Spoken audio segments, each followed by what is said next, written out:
పరమాత్మనే నమః.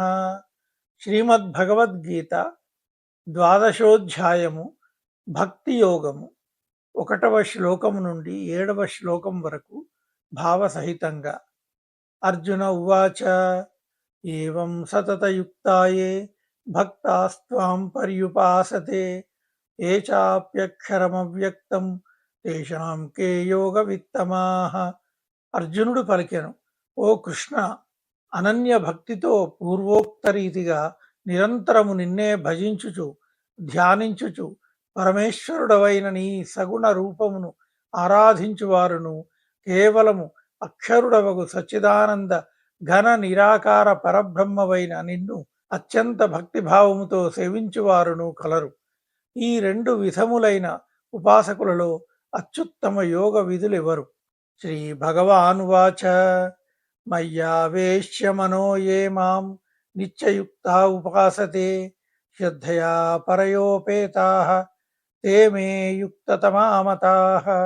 శ్రీ భగవానుడు ఇట్లనెను, పరమేశ్వరుడనైన నాయందే ఏకాగ్ర చిత్తులై నిరంతరము నా భజన ధ్యానాదులయందే నిమగ్నులై అత్యంత శ్రద్ధాభక్తులతో సగుణ రూపమున నన్ను ఆరాధించు భక్తులే యోగులలో మిక్కిలి శ్రేష్ఠులు అని నా అభిప్రాయము.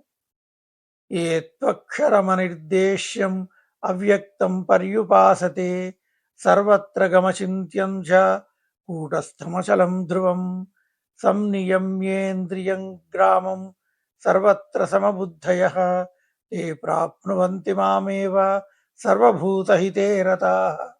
కానీ ఇంద్రియ సముదాయమును చక్కగా వశపరుచుకొనిన వారును సకల భూతములకును హితమునే కోరుచుండువారును సర్వ ప్రాణులను సమభావముతో చూచువారును యోగులు అనబడుదురు.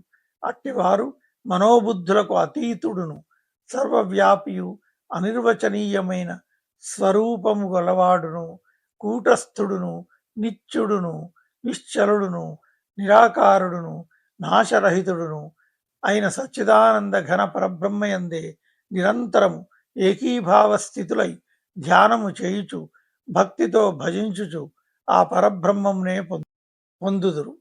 క్లేశోధికతరస్తేషాం అవ్యక్తాసక్తచేతసాం అవ్యక్తా హి గతిర్దుఃఖం దేహవద్భిరవాప్యతే. కానీ సచ్చిదానంద ఘన నిరాకార పరబ్రహ్మమునందు ఆసక్త చిత్తులైన వారు తత్ప్రాప్తికై చేయు సాధన మిక్కిలి శ్రమతో కూడినది. ఏలనన దేహాభిమానులకు అవ్యక్త పరబ్రహ్మ ప్రాప్తి కష్టసాధ్యమే. ఏతు సర్వాణి కర్మాణి మయి సన్యస్య మత్పరాః అనన్యేనైవ యోగేన మాం ధ్యాయంత ఉపాసతే. కానీ మత్పరాయణులైన ఏ భక్తులు కర్మలన్నింటినీ నాయందే అర్పించి నా సగుణ పరమేశ్వర రూపమునే అనన్య భక్తి యోగముతో సంతతము చింతన చేయుచు భజించుచుందురో తేషామహం సముద్ధర్త మృత్యు సంసార సాగరాత్ భవామి నచిరాత్ పార్థ మయ్యావేశిత చేతసాం. ఓ అర్జున, నాయందే లగ్న మనస్కులైన అట్టి పరమభక్తులను నేను శీఘ్రముగానే మృత్యురూప సంసార సాగరము నుండి ఉద్ధరించెదను. ఓం తత్సత్. సర్వే జనాః సుఖినో భవంతు. రేపటి వీడియోలో మరికొన్ని శ్లోకాలు చదువుదాం.